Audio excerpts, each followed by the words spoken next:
नमस्ते। श्रीदेवी के चैनल पर आप सबका स्वागत है। आज ससुरु के नीची बखरिया वाला गाना लेके आई हूँ। ससुरु के नीची बखरिया बैरिया नाही लागई, बैरिया नाही लागई हो। पिया तनी बेरी बेनिया डोलवत गरम बड़ा लागई, गरम बड़ा लागई हो। आंगने में सुतली मोरी मैया दरबजवा बाहिनिया, दरबजवा बाहिनिया नु हो। धाना चुरुर मुरुर बेनिया डोलउबई, शरम हमारे लागई, शरम हमारे लागई हो। धाना चुरुर मुरुर बेनिया डोलउबई, शरम हमारे लागई, शरम हमारे लागई हो।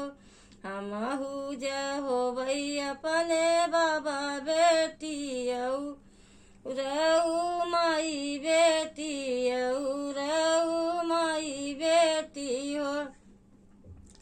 पिया घरवा में एसी लगाऊ बई, बैठई नाही दे बई बहेरा वानी कर बई, बैठई नाही दे बई हो।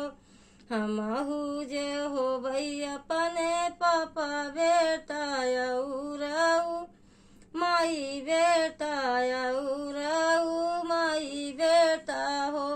धाना घरवा में गोड़ नाही धरबई तकई से नी कर बिऊ, तकई से नी कर बिऊ हो। पिया ऊंची ऊंची बखरी बनाऊ बई नौकर चाकर लगी हैं, नौकर चाकर लगी हैं हो।